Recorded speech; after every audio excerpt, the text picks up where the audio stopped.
지난번에 사단도 환경을 파괴한다를 말씀드렸고요. 오늘 아침에도 그 YTN에 들어보니까 뭐 파키스탄과 인도에는 너무 뜨거운 그 지역이 돼가지고 살기가 힘들 것이다. 뭐 온도가 1.5도 올랐는데 조금 더 오르면은 4억 명이 힘들 것이다. 계속해서 지금 뉴스에서 실시간으로 그렇게 하는 걸 들었는데요. 지금 이렇게 환경이 사실 파괴된 거는 초자연 환경 때는 이런 환경이 아니었잖아요. 하나님께서 처음에 창조하실 때는 이런 환경이 아니었다는 거죠. 그럼 누가 이렇게 시작을 환경을 파괴하게 했느냐? 아담과 하와를 선악과를 먹게 한 이후로 영생이 무너지니까 환경도 파괴됐다. 우리는 늘 삶이란 생물은 어디서 사냐면 환경 가운데서 살아요. 그래서 하늘나라도 환경 가운데 산다 그 말이죠. 하늘나라가 우리 지구가 하늘나라를 경험을 했었죠. 아담과 하와가 선악과를 먹기 전에 하늘나라였습니다. 그러면 왜 지금 하늘나라가 아니냐? 하늘나라가 우리가 이 땅의 지구가 아담과 하와 선악과 먹기 전에 환경을 이해를 하면 하늘나라에 대해서 우리가 그렇게 어렵지가 않고 분명히 실존한다라는 것을 이해할 수 있어요. 하늘나라는 우리 지구가 재짓기 전에 지점이고 하늘나라는 센터 중심이거든요. 셋째 하늘은. 셋째 하늘에 우리가 무슨 그 음식점을 하게 되면은 체인점 그러죠. 그러니까는 본점에서 제시하는 그대로 한다 이 말이죠. 우리가 사실은 체인이에요, 체인. 각 지역에 하나님께서 중심에 계시는 셋째 하늘이 계시고 각 지역의 환경은 하나님이 계시는 환경을 그 모델로 해서 했다. 그렇게 생각하면 돼요. 근데 왜 지금 우리 지구는 이렇게 홍수나고 사람들이 그 숨을 쉴 수가 없어서 오염된 환경이고 이렇게 되느냐? 사단이 그것을 시작하는 시작점이었다라는 것을 우리가 염두에 두고 지난번에도 이 가면 갈수록 많은 사람들을 홍수로 죽게 하는 이러한 것도 할 수 있다. 그 예를 보면은 욥을 볼 수 있습니다. 욥에게 누가 뭐 어떻게 했냐면은 하나님께서 목숨만 두고 그때 폭풍으로 태풍을 치고 하고 이렇게 해가지고 욥의 그 재산을 다 이렇게 요 그때 당시에 재산이라 하는 것은 짐승들을 그 양을 치고 하는 거였잖아요. 그 짐승이 거의 다 죽어버렸잖아요. 그죠? 이렇게 하는데요. 재앙을 내렸는 13만 4천인도 죽이려고 한다. 셋째 천사들도 여기서 재앙을 내리지만 여기서는 자비가 섞이지 않는 재앙을 내릴 때에 큰 환란 때에는 하나님을 믿는 백성들은 여기는 14만 4천인밖에 없는데 여기에서 뭘 하느냐? 야곱의 환란을 내려서 죽이려고 한다. 이거 끝나고 나면 이제 출지구를 하게 되죠. 사도행적 152쪽 한번 읽어보실까요? 하늘로부터 온 천사가 그로 하여금 진리를 찾는 자를 만나도록 인도한 빌립의 경험. 하나님께로부터 기별을 가져온 천사의 방문을 받은 고넬료의 경험. 감옥에서 사형 선고를 받았으나 천사의 인도를 받아 안전하게 구출된 베드로의 경험 등 이 모든 것은 하늘과 땅의 관계가 밀접함을 보여준다. 너무 은혜스럽지 않습니까? 여기에다가 베드로를 우리가 앞으로 셋째 천사 기별을 전할 때는 베드로의 경험을 많이 한다고 봐야 되거든요.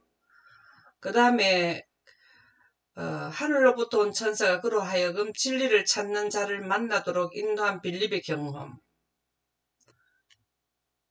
빌립이 누구를 데리고 왔나요? 나다니엘. 이거 다 있잖아요. 그죠? 하나님께로부터 기별을 가져온 천사의 방문을 받는 고넬료. 우리가 이때는요, 어떤 때냐 하면은 하나님과 천사와 이 땅에 하나님의 영원한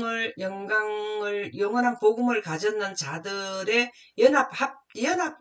합동, 연합으로 해서 그 사업을 펼칠 때거든요.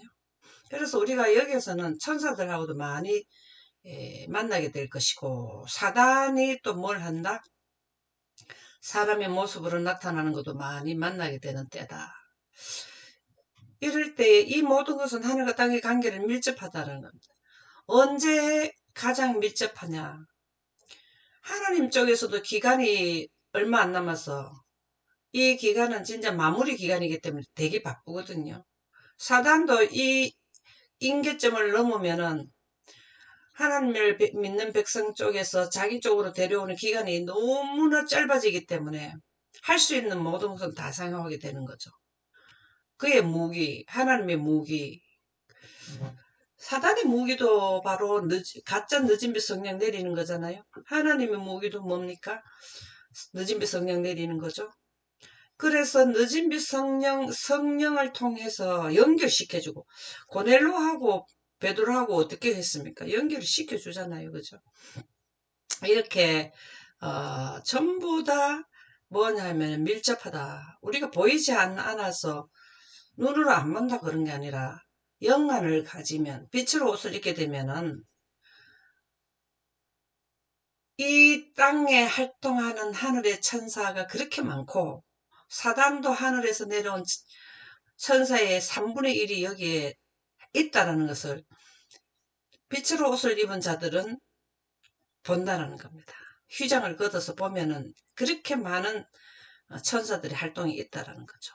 그래서 대쟁투 626쪽에 보면, 그러나 모든 민족과 모든 계층의 사람들, 높은 자와 낮은 자, 부한 자와 가난한 자, 이 내용은 지구 전체에 있는 모든 국가의 사람들을 의미하죠. 백색 인종과 유색 인종을 막론하고 많은 사람들이 극히 부당하고 잔인한 속박을 받을 것이다. 하나님의 사랑을 입은 백성들이 누굴까요? 여기에서 14만 4천인들이죠.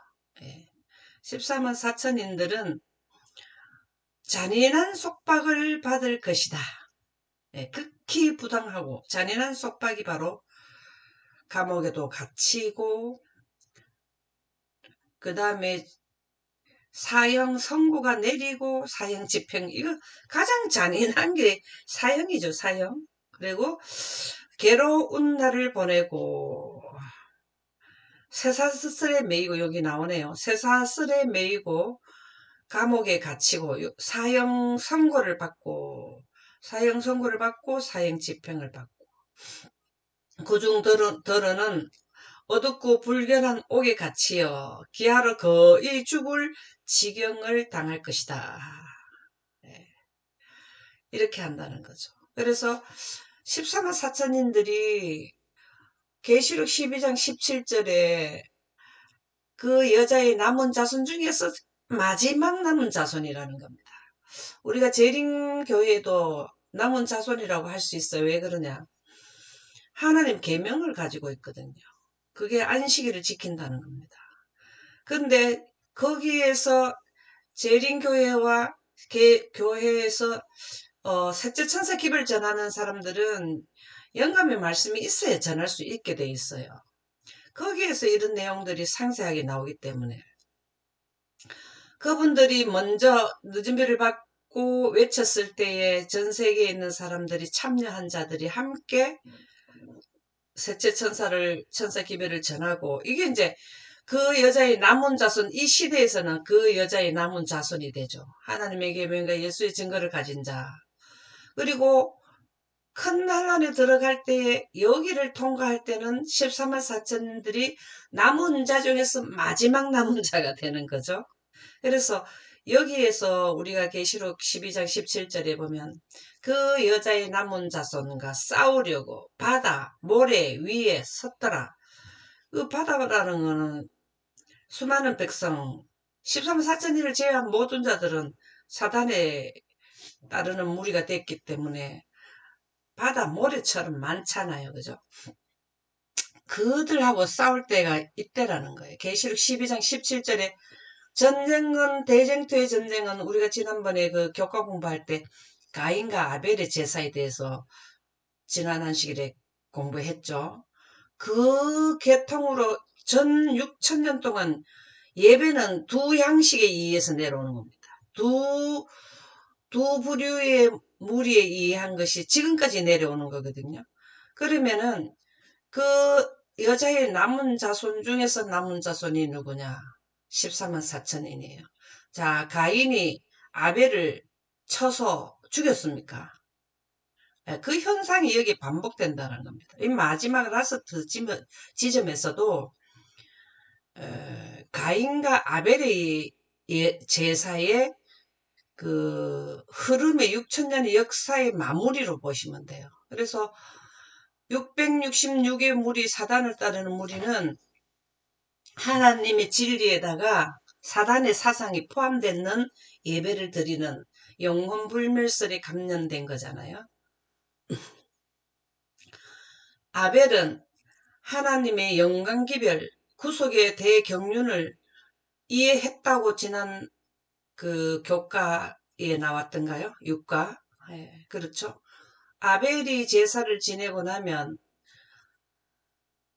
예수님이 십자가를 표상하는 짐승, 예수님을 그 상징하는 짐승을 잡아서 지내는 것은 구속의 대경륜을 이해한 상태에서 아벨은 제사를 지냈기 때문에 하늘에서 뭐가 내려왔죠?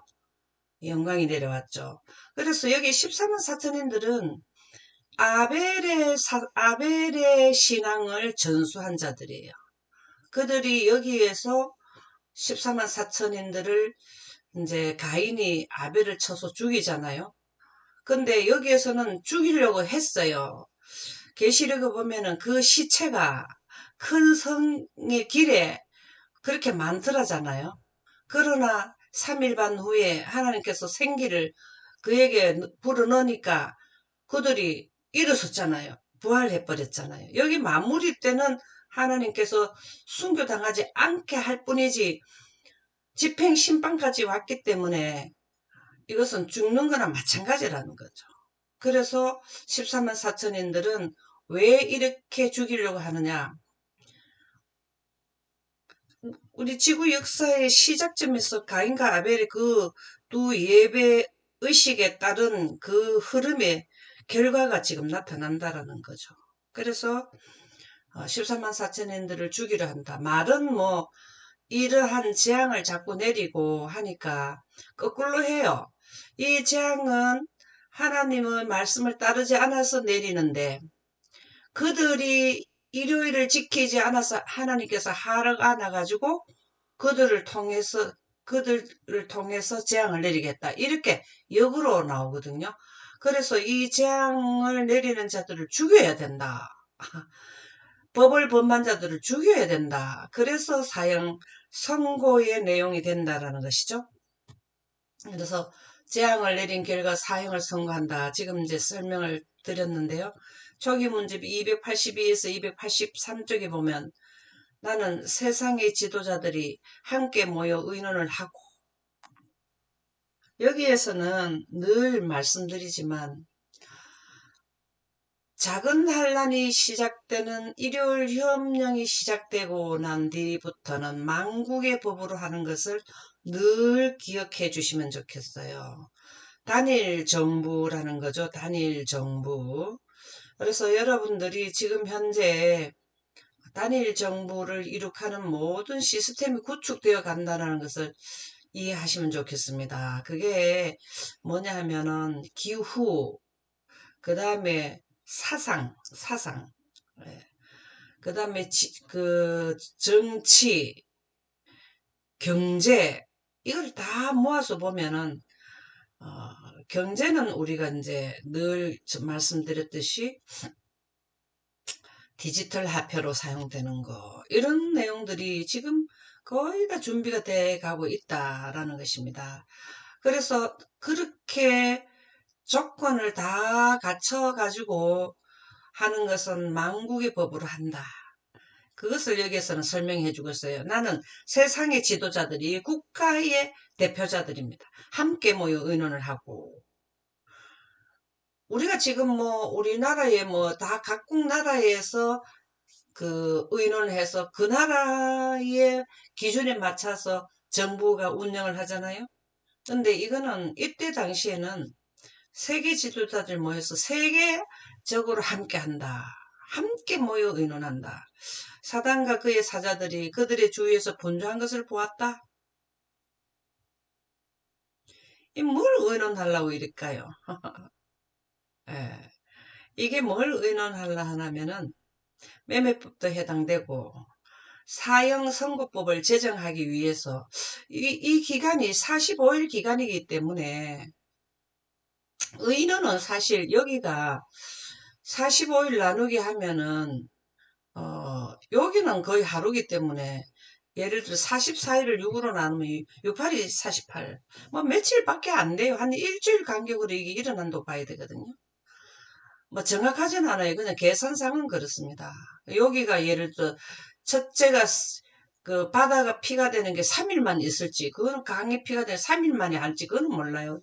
전체적으로 평균으로 보면은 한 일주일 간격으로 이게 일이 발생되거든요. 그렇기 때문에 이제 사단이 은혜의 기간이 끝날 것을 알고 어떻게 하나 하면은 미리 그들은 계획을 해요. 이 사형선고법 제정도 여기에서 사형을 선고하는 법이 제정이 되지만 사실은 의논은 이전에서 미리 한다고 봐야 되거든요. 그래서 어, 세상 지도자들이 모였는데 영향력을 행사하고 분위기를 조성하기 위해서 누가 오나 하면은 사단과 그의 사자들이에요. 여러분들이 교회 가면 굉장히 그 엄숙한 그 뭔가 하나님이 임재하는 느낌이 오는 그런 곳이 교회 아닙니까? 그렇죠. 근데 우리가 또 저기 뭡니까, 춤추는 데로 가면은 분위기가 좀 다르죠? 여러분들 늘 기도를 하면은요, 분위기가 그 하늘 분위기로 연결되도록 기도를 하면 하나님께서 그거를 다 해줘요. 근데 여기 보면 사단과 그의 사자들이 그들의 주의를 분주한 것이다. 우리가 하늘에 기도를 하고 내가 말씀을 연구하는데 이해를 도와달라면 누가 우리 주변에 오냐 하면 천사가 온다 이 말이에요. 이게 굉장히 참 중요하거든요. 우리가 어저께도 보면 어제 요 앞에서도 보면은 하늘과 땅의 관계가 밀접함을 보여준다. 여기 땅에는 누구를 말해노? 빌립, 그 다음에 베드로, 뭐 고넬로 이렇잖아요. 고넬로가 기도하니까 누구를 보내주면 천사를 보내주는 거죠. 우리가요, 굉장히 영적인 세계에 사도행적에 나오는 이 말씀을 우리가 기억을 해주면 좋겠어요. 늘 우리가 요구를 하면은 그거를 이해할 수 있도록 천사도 뭐냐면 빛으로 옷을 입었거든요. 예언의 신에 보면은 성령만 우리에게 그 영향력을 행사하는 게 아니라 천사도 우리에게 하늘을 깨닫는 데에 영향력을 행사한다 그랬어요. 그게 그들도 보이지 않지만 우리에게 빛의 영향력을 주신다는 거죠. 하늘과 땅의 관계를 밀접함을 보여준다. 굉장히 이 부분이 우리에게 희망이에요. 이 땅에 사는 사람들이 희망이에요. 그래서 나는 한 문서가 복사되어 세상의 각 곳으로 전달되는 것을 보았다. 이거를 상징으로 비유로 된 것이 에스더 시대 당시에 그 유대인을 죽이라는 문서가 나가는 거하고 같이 보면 되거든요. 그래 예언의 신에 보면 마지막 시대에 이 사건은 에스더 시대에 유대인들을 사형시키는 문서로 우리가 연결해서 보도록 참고하라. 그렇게 나오더라고요. 나는 한 문서가 복사되어 세상의 각 곳으로, 이거 세상의 각 곳입니다. 이거는 미국만 제한되고 한국에만 해라 그런 게 아니에요. 항상 세상 지도자들이 모여서 있기 때문에 한 나라도 빠짐없이 전달되는 것을 보았다. 그 말씀은 지구 전체에 흩어져서 14만 4천인들이 형성되어 있는 14만 4천인들을 한 명도 빠짐없이 죽여도 무방하다라는 사형 선고. 언제? 여섯째 재앙 때 이게 기간이 나오죠. 언제까지 이게 나와요. 언제까지. 그게 왜 그게 나온다고 말하냐면 죽이려고 정해진 시간 전에 벌써 죽이려고 하는 것이 하는 내용이 나오거든요. 사람들이 아직까지 집행 날짜가 며칠 남아 있는데도 먼저 죽이려고 한다. 그 내용이 예언의 신에 나오기 때문에 이 사형 집행하는 기간이 예를 들어서 이 2031년 뭐 7월 뭐 어떻게 이런 그게 나온단 말이에요. 며칠 이게 나온단 말이에요. 그것을 되어 있는 문서를 복사하여 세상의 각 곳으로 전달되는 것을 보았는데 그 문서의 내용은 왜 그렇게 왜 사형 선고를 내리고 집행을 해라 하는 내용까지 나오더라고요. 성도들이 그들의 똑똑한 믿음을 버리지 않고 이게 뭘까요? 이게 똑똑한 믿음. 하나님의 영광 기별을 선포하면서 창조주 하나님을 뭐하라? 창조주 하나님을 경배하라. 안식일을 버리고 여기 안식일을 버렸다는 이 말이 무슨 말일까? 안식일을 버리고 주일 중 첫째 날 자기네는 안식일을 하잖아요. 그죠? 사람들은 특정한 시간 후에 그들을 죽여도 무방하다는 것임을 보았다. 교회증은 8권 307쪽에도 보면 우리는 예언의 성취를 역사를 통하여 살펴보고 예언의 성취는요 6천년의 역사가 예언 자체예요. 우리가 예언을 해야 된다 안 해야 된다는 거는 당연히 해야 된다는 게 무한대 선악과 먹기 전에는 무한대의 시간이었는데 인류는 살다가 죽기 때문에 천년계나 인류나 시간이 정해질 수밖에 없어요. 하나님께서 재림에서 강제로 시간을 수급시키지 않아도 시간은 더 흐른다 해도 인류는 1억 년, 2억 년을 그대로 방치하게 되면 자멸하게 돼 있고 지구 자체도 기능을 완전히 사용 못하게 되는 기능이 떨어져 버리는 것이 되기 때문에 그래서 6천년과 7천년의 기한을 정해준 것은 역사를 통해서 이것은 예언의 성취입니다. 6천년 동안은 예언 성취예요. 어느 시대에 그 시대의 현대기별이 첫째 멸망 때도 그 시대의 예언이 성취되었고 지금 두 번째 지구 멸망도 예언을 성취되고 있는 중이고 딱 하나 남은 예언은 셋째 천사 기별만 남았다라는 것입니다. 거대한 개혁 운동들에 나타난 하나님의 섭리의 작용을 연구하고 이 무슨 말일까요? 거대한 개혁 운동들에 나타난 하나님의 섭리의 작용을 연구하고 또한 대쟁투에서의 마지막 싸움을 위해 망국을 소집하는 데 관련된 사건들의 진행을 이해해야 할 것이다. 이 거대한 개혁 운동은요 어느 시대든지 늘 사단의 사상에 그냥 젖어 있는 시대가 6천년의 기간이거든요. 그 시대마다 하나님의 영광 기별을 선포하고 안식일 기별을 제시하는 아브라함, 노아, 다니엘도 그 바벨론에 가갖고 거대한 개혁 운동을 했지 않아요? 우상 숭배하는 나라 가가지고. 그 다음에 그 아브라함도 어떻게 했습니까? 아브라함도 그 갈대아 우르는요, 완전히 우상으로 아주 그냥 완성시켜 놓은 데서 나왔잖아요. 이 전부 다, 그런 문제예요. 지금 현재도 영혼불멸설에 지구 전체는 다 기만당해 있어요. 6천년의 역사 중에서 시대마다 영혼불멸설 사상을 업그레이드해서 그 시대에 맞게끔 해가지고 발전시켜가지고 사람들에게 스며드는 거죠. 어디까지 종교계까지. 그거를 누가 해야 되냐면 하나님의 계명과 예수의 증거를 가진 분들이 해야 되는 거예요. 그게 거대한 개혁운동을 하는 자들인 거예요. 영광이 가려져 있는 것을 드러내는 게 예수님이 그 시대의 개혁운동가였거든요. 그때 당시에 거의 다 유대인들도 영광을 등졌기 때문에 어디로 갔냐면 하나님의 반대편에 서게 됐단 말이에요. 그래서 지금 현재 셋째 천사들이 준비되는 이분들은 이 시대의 거대한 개혁자가 되는 운동가, 거대한 개혁 운동가들이 된다라는 겁니다. 이거를 하나님의 섭리의 작용을 연구해야 돼요. 또한 대쟁투의 마지막 싸움이 어딥니까? 대쟁투 6천년의 끝에 결승전, 예. 마지막 바톤을 받은 자들이 누굽니까?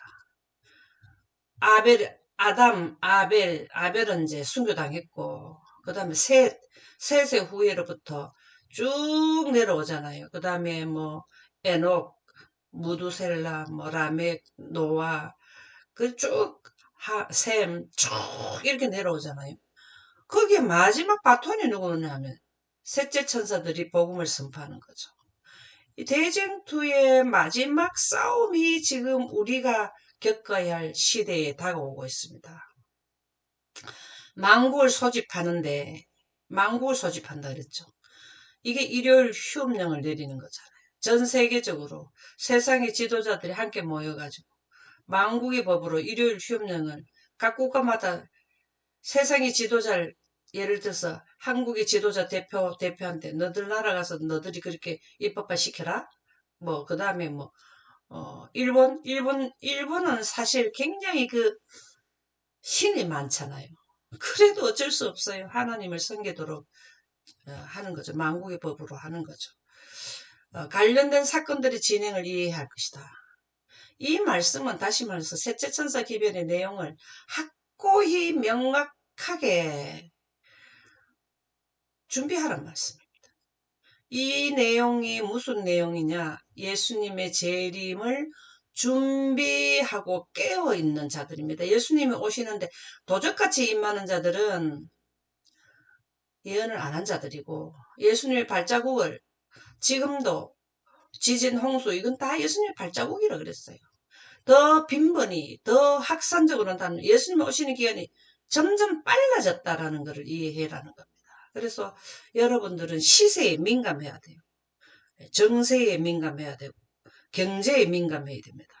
뭐 돈을 버는데 신경 쓰라는 게 아니라 시스템 구축이 망국의 경제법으로 발전이 되는 게 어떻게 되는가를 많이 전해주죠. 그 내용은 우리가 유튜브에 가면은 어마어마하게 전달하는 사람들이 많아요. 디지털 화폐에 관해서. 거짓 영들은 분별할 수 있도록 기도해야 한다. 거짓 영들을 분별하는 기능이 바로 뭐냐면 영광입니다. 사상 대립이거든요. 하나님의 사상은 영광이고 가정과 건강 295쪽에 나오죠. 성경은 그리스도 안에 있는 하나님의 영광이 계시이다. 이 영광을 가지고 성경을 읽으면은 사단의 기만과 복술이 무엇인가를 이해하게 돼요. 영혼불멸설이 되게 된 것은 성령을 어떤 관점으로 보느냐, 그것이 하나님의 신격인 하나님의 빛이냐, 이 존재성을 존재자로 하느냐의 결과가 바로 뭐냐면은, 하나님의 백성이 되느냐, 거짓 영들에게 속하느냐, 이 내용이기 때문에 기도하라 그랬습니다. 제가 이렇게 말씀을 드린다고 해서 제가 말씀드린 걸 가지고만 결론을 내리지 말라는 거예요. 기도하고 저 사람이 저렇게 얘기했는데 맞나? 예언의 신과 성경을 가지고 본인들이 기도하라는 거는 이 기도는 성령의 이름으로 기도하잖아요. 성령의 도우심을 구해라는 겁니다. 그래서 가리부변기별 상간 389쪽에 보면 그대들 스스로 하나님께 스스로 나아가야 돼요. 자발적으로. 이 말은 무슨 말이냐? 자발적으로 공부해라 이 말입니다. 공부. 어느 유명한 목사님한테 내 목숨을 맡기지 말고 제가 이렇게 길은 이렇게 제시해주고 이런 게 있더라는 거를 공부하고 결과를 말씀드리지만 내 말이 맞는지도 분별해보고 무엇이 진리인지 알도록 곧 놀라운 이적을 행하는 능력이 나타나고 원수가 빛의 천사로 나타날 때 원수가 빛의 천사로도 나타난다는 거죠. 이게 뭐냐면 사단이 영혼불멸설의 결과가 강신술이잖아요. 오만 그 형태로 변형을 그냥 자유자재로 아주 문제없이 해버린다. 요즘에 AI가 막 걸핏하면은 뭐 사람이 짐승으로 변했다가 다시 또 짐승 됐다고 또 사람으로 모양 나타고 이게 사실은 우리가 눈으로 보는 건데 이 AI가 하는 거를 눈으로 보는 것을 앞으로 에, 사단이 하는 것을 직접 볼 거다 이 말입니다. 그렇게 나타날 때가 언제냐면 셋째 천사 기별천할 때예요. 하나님의 진정한 사업가, 하나님의 진정한 사업은 하나님의 영광을 드러내고 영생에 가는 생명의 요소를 말해주고 창조주 하나님, 영생하는 생기를 창조하시는 원천지인 하나님께만 경배해라. 흑암의 세력의 모조사업을 분별할 수 있도록 흑암의 세력의 모조사업이 바로 뭐냐 하나님이 하시는 일과 유사하게 해요. 천연계도 재난을 일으키는 것도 있고 병도 고치고 너무 유사하게 하거든요. 그게 모조사업이에요. 모조사업. 하나님께서 계명시켜 주시기를 기도하라. 우리가 요번에 비상계엄령 내린 것도 계몽시켰다. 요번에 비상계엄령은 계몽 비상 계엄령을 내린 것이 계몽시키기 위해서 했다. 그러죠. 또 다른 한쪽에는 그거 아니다. 이렇게 하잖아요. 이게 계몽을 해야 돼, 우리가. 진짜 그 계몽이 무엇인지를 이거를 기도해야 된단 말이에요. 각시대의 대쟁투 464쪽에 보면 진리와 허위가 혼합된 감정된 흥분이 있으며 진리와 허위가 혼합된 것이 지금 영혼 불멸설이 들어온 거죠. 그죠? 하나님이 진리의 말씀에다가 우리 성경 말씀은 진리인데요. 이 진리는 바로 하나님의 영광이라고 나와요. 영광을 드러낸 게 성경이란 거죠. 우리가 지금 영광 보이지 않잖아요. 아담과 하와가 선악과를 먹고 지구에는 안 나타나잖아요. 셋째 천사 기별 때는 나타나지만 안 나타나는 걸 드러낸다. 계시는 보이지 않는 것을 드러내는 걸 말하거든요. 그러면은 성경은 영광의 설명서예요. 영광을 성문화시켜 놓은 거란 말입니다. 근데 이 영광을 제외한 성경 말씀에 나오지 않는 것을 섞으면은 허위가 들어간다는 겁니다. 그것은 사람들이 오도하기 쉽게 꾸며져 있다. 우리가 성령의 개념 때문에 성경을 우리가 지금 현재 가인과 아벨의 현상이 나타나는 그때 당시에는 물리적으로 영광을 놓고 가인과 아벨이 분류됐듯이 지금은 성경 말씀의 오도 이게 바로 뭐냐면 영광으로 성경 말씀을 이해를 하는 독해를 하느냐 문자 그대로 하느냐 영광이 제외된 문자만 가지고 사본만 가지고 보느냐 이게 지금 가인의 예배를 드리냐 아벨의 예배를 드리냐라는 것이 지금 이 같은 맥락으로 보시면 되거든요.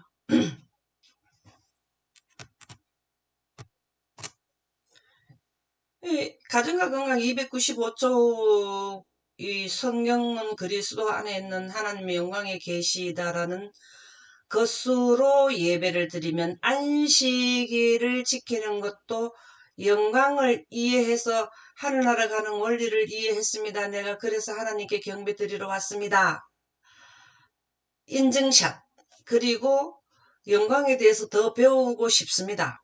이게 예배 드리는 게 제사 지내는 거거든요. 그러면 하나님께서 오케이 아벨이 제사 지냈을 때 영광이 임했잖아요. 그럼 나중에 셋째 천사 기별을 전할 때 늦은 배 성령을 받는 자로 꼴지어진다. 그러니까 인카네이션 말씀이 육신이 된 자고 내 페시하야 겉으로 빛까지 나타나게 되는 생명이 되는 자들의 조건이 되는 게 성경은 그리스도 안에 있는 하나님의 영광의 계시라는 것을 분명히 깨닫고 성경 말씀을 놓고 어떤 유명한 목사가 하든지 자기가 어떻게 이해가 되었든지 간에 영광의 계시라는 것으로 다시 재해석이 되어야 된다. 나는 알파 오메가요, 뭐 시작과 끝이라. 이거는 바로 하나님은 나는 알파 오메가는 나는 빛을 생성하는 자다. 그 영광을 설명해 주는 거거든요. 이렇게 하면 여러분들이 말씀 자체를 누가 지도하는 자가 되냐면 성령의 지도함을 받아가지고, 그래서 바르게 깨닫게 된다. 근데 이걸 우리가 개발시켜야 돼요. 개발시키고 계몽시켜야 돼. 계몽. 그러나 아무도 속임을 받을 필요는 없다. 이렇게 오도돼 가지고 그리스도 교계에 이렇게 감염돼 있는데 내가 거기에 썩을 필요는 없어요. 다른 사람들은 대중이 다 가더라 해도 나는 성령의 지도함을 받으면 그 속을 필요가 없습니다. 항상 그 여자의 남은 자손은요, 숫자가 작아요. 좁은 길이라 했어요. 그게 무슨 말이냐. 14만 4천인들 예를 들어서 2억 명이 된다 하더라도 80억의 인구에 비하면 작은 숫자잖아요. 하나님의 말씀의 빛으로 보면 여기 나오잖아요. 하나님의 말씀은 바로 빛이라고 나오죠. 성경은 영광은 구름에 하나님 빛이 입사되어 있을 때에 영광이 나오잖아요. 영광으로 나오잖아요. 글로리. 그런 운동의 내용을 분별하기가 결코 어렵지 않다. 이 오도 잘못된 영혼 혼합된 것을 분별하는 데는 어렵지 않다고 나와요. 그래서 영광이 아니면은 분별하기 어려워요. 그게 분별하는 기준점이 바로 빛이거든요. 그래서 그 어떤 그 잣대가 없으면은 이게 분별이 어렵습니다. 근데 그 기준점을 딱 가지고 있는 것이 바로 기준점이 빛이죠. 심령을 살피게 하는 진리에서 돌아설 때 하나님의 축복을 받지 못하는 것이 분명하다. 심령을 살피게 하는 진리, 이게 바로 영광이에요. 영광. 내가 하늘에 갈 수 있나? 그 교회는 열심히 가고 안식일도 열심히 지켰는 내가 과연 그게 학증이 안 쓴다. 내가 갈 것도 같고 갈 수 있을까? 이거를 결정해 주는 게 심령을 살피게 하는 진리가 바로 하나님의 빛이고 영광입니다. 그것을 성문화시키는 성경이에요. 그래서 우리는 원본과 사본을 같이 놓고 해야 돼요. 지금 우리가 안식일을 지키는 이 안식일 위에도 하나님의 영광이 얹어져 있어요. 그게 뭐냐면 지성소 안에 법궤 안에 보면은 하나님의 네 번째 계명에 하나님의 영광이 그냥 제일 많이 나온다 그래. 비친다, 비쳐 있다 그랬죠. 그래서 진리 이름은 빛으로 보시면 되고요. 돌아설 때 하나님의 축복을 받지 못하는 것이 분명하다. 하나님의 축복을 못 받는 게 뭘까요? 영생을 못 받는 것이죠. 시간이 많이 갔는데 이 나머지 하나가 남아가지고 조금 가도 해보겠습니다. 이거 하면 아마 끝인 것 같은데요. 기회를 놓친 시대의 표적을 분별 못한 자들. 기회를 놓치면 여기가 기회를 놓쳐버려요. 여기서.